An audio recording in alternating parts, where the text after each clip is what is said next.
This channel does not promote any violent, harmful, or illegal activities. All content provided by this channel is meant for an educational purpose only.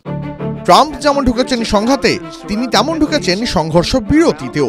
কাতার সহ মধ্যপ্রাচ্যের মোট 4 দেশের মার্কিন সেনাঘাঁটিতে Iran ভয়াবহ হামলা চালাতেই যুদ্ধবিরতির কথা ঘোষণা করলেন মার্কিন প্রেসিডেন্ট ডোনাল্ড ট্রাম্প। যুদ্ধের আশঙ্কাকে ঘণ্টাখানেকের মধ্যেই শেষ করে দিয়ে নিজের সমাজ মাধ্যম ট্রুথ সোশ্যালে ভারতীয় সময় 3:32 এই ঘোষণা করেছেন ট্রাম্প। এদিন মার্কিন প্রেসিডেন্ট লেখেন, সবাইকে অনেক অভিনন্দন।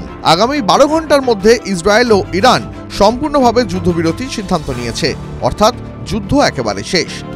ট্রাম্পের সংযোজন, প্রথম 12 ঘন্টার জন্য ইরান যুদ্ধবিরতি পালন করবে, তার পরের 12 ঘন্টা ইসরায়েল অনুসরণ করবে।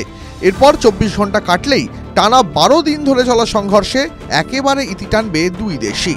যখন এক পক্ষ 12 ঘন্টা যুদ্ধবিরতি পালন করবে, তখন অন্য পক্ষকে তার সেই সিদ্ধান্তকে সম্মান জানিয়ে শান্তি বজায় রাখতে হবে। এদিন ইসরায়েল ইরানের সংঘর্ষকে 12 দিনের যুদ্ধ বলে তকমা দিয়েছেন ট্রাম্প। তার কথায়, এই সংঘর্ষে ইতি টানার জন্য দুই দেশকেই অভিনন্দন জানাই। পাশাপাশি তাদের সাহসিকতা ও বুদ্ধিমত্তা যথেষ্টই প্রশংসনীয়।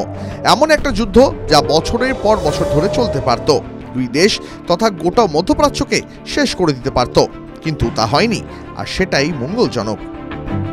উল্লেখ্য, সোমবার ভারতীয় সময় রাত 10:30 নাগাদ মধ্যপ্রাচ্যের 4টি দেশ যথাক্রমে কাতার, কুয়েত, বাহরাইন ও ইরাকে হামলা চালায় ইরান। তাদের সেনার তরফে জানা যায়, এই দেশগুলির ক্ষতি নয়, বরং সেখানে অবস্থিত মার্কিন সেনাঘাঁটিগুলো লক্ষ্য করেই হামলা চালানো হয় মধ্যপ্রাচ্যে থাকা মার্কিন সেনার হৃৎপিণ্ডতেও।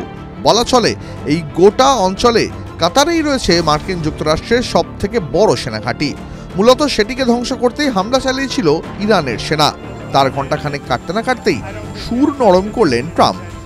TV9 Bangla digital.